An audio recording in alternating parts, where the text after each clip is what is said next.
की, भारत माता की, भारत माता की। सबसे पहले मैं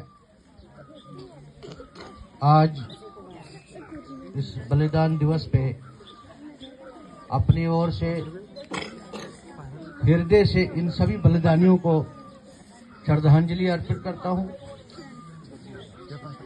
जिन्होंने इस क्षेत्र में शांति स्थापित करने के लिए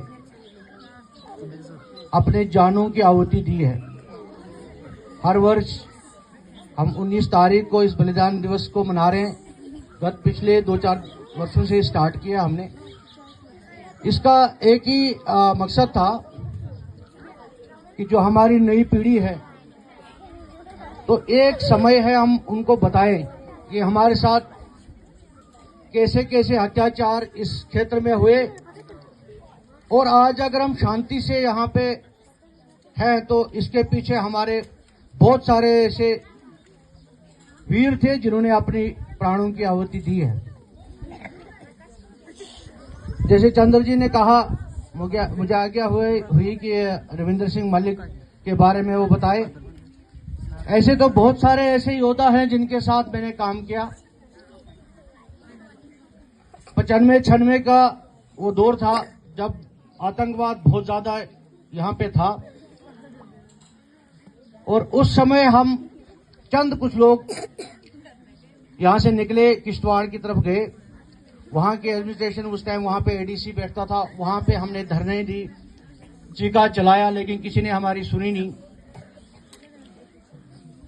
और एक चीज और मैं कहना चाहूं कि कुछ लोग कहते हैं कि हमने यहां से पलायन नहीं किया, लेकिन जो बहुत सारे बुजुर्ग लोग हैं, पलायन हुआ था। यहां से सारे लोग, मैक्सिमम मर्द जितने भी थे, हम सब लोग यहां से भागे और उधमपुर बटरवाली में हमने शरण ली। वहां पे काम करते रहे और कुछ दिनों तक वहां रहे। उसके बाद वहां से चंद लोग हम किश्तवाड़ आए। वहां पे स्वर्गीय श्री चंद्रकांत जी, चमनलाल जी और अनिल परिहार जी, राजशान जी और एक और थे जगदीश जी हमारे पुछाल से। ऐसे लोगों से हमारी जब मुलाकात हुई तो हमने कहा कि हम वापस नहीं जा सकते, वहां पे बहुत हालात खराब हैं। तो उस समय सेना के साथ हम चल पड़े। उस टाइम वीडीसी का कोई ऐसा सिस्टम तो था ही नहीं। लड़ाई तो थी लेकिन दे कोई रहा ही नहीं था। तो सेना के साथ लगभग हमने 4-5 साल तक काम किया, बिना किसी वेतन के, कोई तनख्वाह नहीं, कोई कुछ नहीं।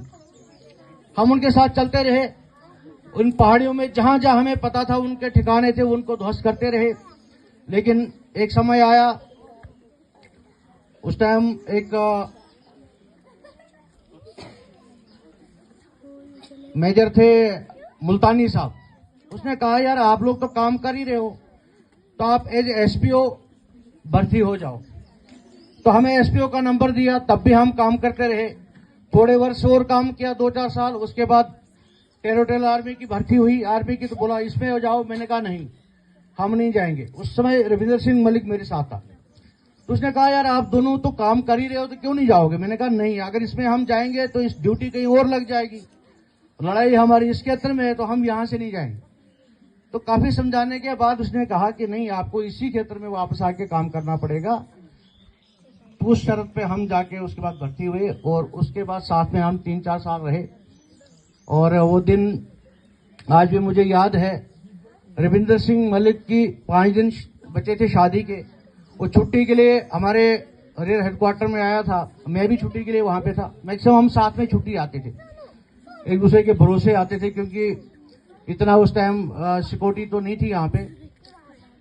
तो 5 दिन शादी के बच्चे थे। तो तभी शाम को एक इन्फॉर्मेशन आई कि नहीं जी, फलानी जगह पे कुछ आतंकवादियों की गतिविधियां हैं, तो वहां पे जाना पड़ेगा। हम तो तैयार हो गए, लेकिन रविंद्र को हमने कहा नहीं, आप रहने दो, आपकी शादी है 4-5 दिन में, आप जाओ। उसने कहा नहीं, मैंने भी आना है। तो एक पार्टी में वो चले गए, एक में मैं चले गया। और अगले दिन मॉर्निंग में फायर हुआ सुबह सुबह, और उस घड़ी वो बच गए। और सभी पार्टी बिल्कुल सेफ थी। लगभग उन्हीं आतंकवादियों को जब सर्च ऑपरेशन चलता रहा तो कुछाल घटनार का एक इलाका है, जब सर्चिंग के दौरान वो आगे बढ़े तो मैं किसी और जगह पे था, तो उस टाइम हमें आदेश हुआ कि नहीं अभी वापस आ जाओ, रहने दो। लेकिन रविंद्र सिंह मलिक ने उस टाइम कर्नल मुकेश गुरुंग थे, उनसे बात की नहीं अभी नहीं आना है। मुझे कुछ इनपुट्स मिले कि इस जो मिलिटेंट है अभी इसी इलाके में है। थोड़ा सा और सर्च किया तभी फायर शुरू हो गया और उसी दौरान उनको गोली लगी। 2 आतंकवादियों को उसने मौत के घाट उतारा, उसके बाद उनको गोली लगी और अंतिम बार मैं उनसे सेट से बात हुई और उसके 10-15 मिनट के बाद ही वो इस दुनिया में नहीं रहे। तो ऐसे लोगों की जब कहानी बताता आदमी तो बड़ा भावुक हो जाता आदमी। लेकिन मैं इतना जरूर कहूंगा, जो हमारी आज की पीढ़ी है उस चीज से दूर है। हम अपने बच्चों को ये कहानी नहीं बताते हैं कि हमने कैसे कैसे परिस्थितियों में यहाँ पे रहे हैं, कैसे कैसे काम किया है।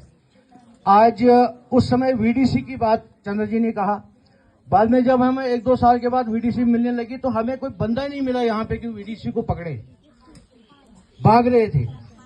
हम 2-4-5 लोग थे जो गांव-गांव में जाके ये बता रहे थे कि वीडीसी को पकड़ना है, 5-10 लोग एक गांव के होने चाहिए, लेकिन कोई तैयार ही नहीं हो रहा था। तो सबसे पहले वीड के लोग, जैसे चंद्र जी ने कहा, शक्ति जी, शाजीलाल जी, ऐसे कहीं 10-15-14 लोग वहां से खड़े हुए। पहली वीडीसी वहां पे का गठन हुआ और उसके बाद फिर नेक्स्ट साल में जब उनको देखा कि नहीं वो अपने आप घर पे रह रहे हैं, अच्छे से ड्यूटी कर रहे हैं, उन्हें कोई खतरा नहीं है, तो फिर धीरे धीरे बाकी लोगों ने लेना शुरू कर दी और आज परिस्थिति